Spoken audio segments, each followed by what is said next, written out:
Hi everyone, it's Susan for SusanWinter.net. Thank you for coming back to my channel. Thank you for subscribing. If you haven't done so, please do so now. That really helps me out and it means a lot to me. And today I'm continuing with questions and answers because you guys are so good at this. And this is about, for anybody dating, you're going to be asked what happened in that last relationship. Or when you're dating somebody new, you want to know, why did that marriage end? What happened there?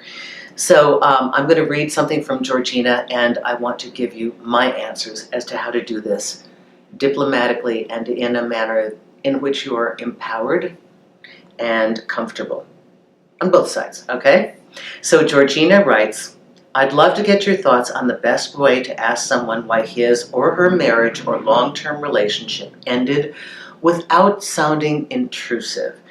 It seems each time I date a divorced guy, I question whether I'm coming across true run-for-your-life red flags in his character, or if he's just triggered, and I need to be more patient, understanding, and direct in my communication.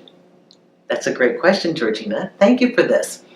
Okay, so anybody who's gone through a breakup and then you're ready to date again, there's that uncomfortable thing where you're kind of going over in your head, okay, like, oh, how am I going to talk about this? What am I going to say? Okay, I don't want to go too far into it. I really didn't like they did this and that.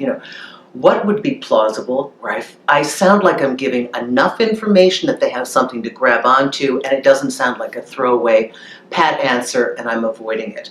So I think we all go through this in our minds, especially if you've ended a marriage. Like, how do you talk about that? How do you do it in one sentence? And then again, how you feel about this depends upon the day. Depends on how comfortable you are with the person to whom you're speaking.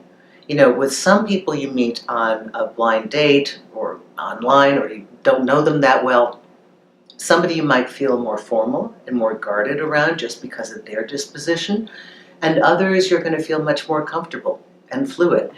So, it's on both sides.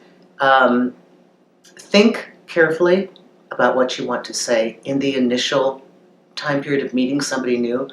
I suggest you give them enough of a concrete answer so that they feel they've heard something.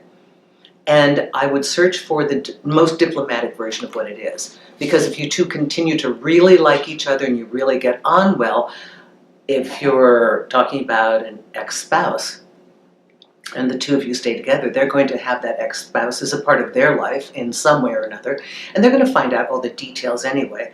But in the initial stage, talk about some of the issues that couldn't be resolved, and maybe even more so how you felt in that relationship, that you didn't feel honored, you didn't feel appreciated, that you two were on a different wavelength, things that people can grab onto. So Georgina, if you hear any of those kinds of comments, that's normal. And if you're trying to decide, how do I know what they're telling me and what's a red flag? Very few people are going to reveal a red flag in that commentary. They know better than that. What they're going to say, oh, I hit her. Oh, I don't know. I used to get drunk and yell at her, and so I don't know why she left. They're not going to say that. So I think what you're actually looking for is, how can I find a partner who can articulate what went wrong with a semblance of enough truthful information that I feel satisfied that they're within the realm of normal? And again, if all red flags were that easy to notice, none of us would ever go down the path and date certain people that we do. But remember, people come out of their bag 3, 4, 6 months later. The person we're first meeting is a well-crafted version of themselves. So you may never be able to know exactly. But if you hear something that sounds fairly normal, and the rest of the vibration that your internal accountant is racking up is pretty cool, proceed. You'll find out we can't save ourselves from red flags unless they are so glaring.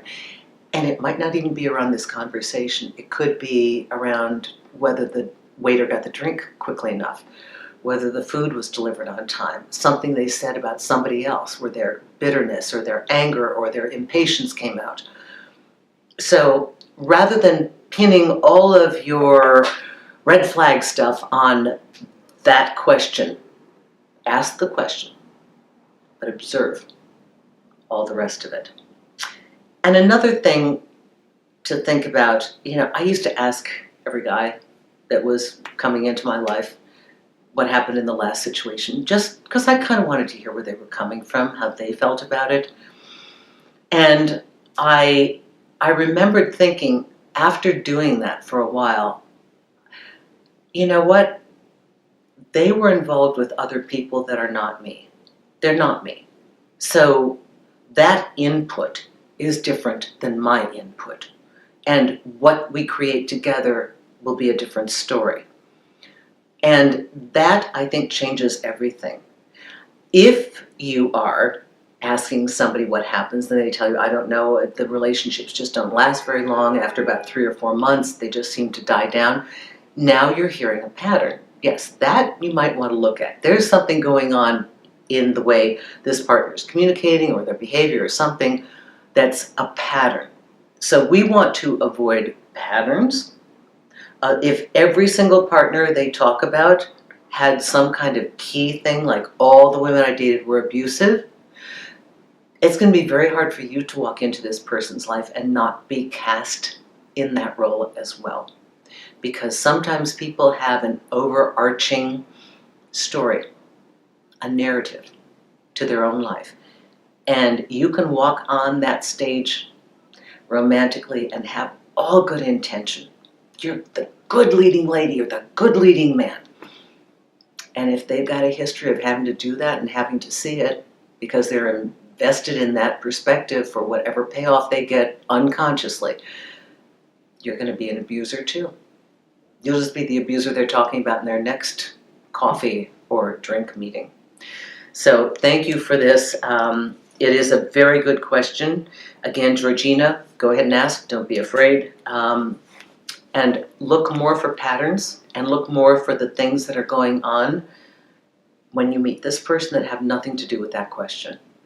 I hope that helps you. Susan Winter for SusanWinter.net. I keep forgetting to tell you guys to tune into the Susan Winter Show on iTunes. All of this stuff is on iTunes. You can listen if you can't watch. Thank you for continuing to write me. Thank you, those of you who are contacting me on Magnifi. Okay, you know how much I love this system, all right? The on-demand app, the free on-demand app from iTunes, and from iPhone. You can get it in your app store. And also, thank you so much, those of you who are coming to my page for the consultations. That's great. And I am going to start doing live, interactive calls through Magnifi where I answer your question here on camera, okay? So look forward to that. That's coming up soon. Thank you, everyone. Bye-bye now.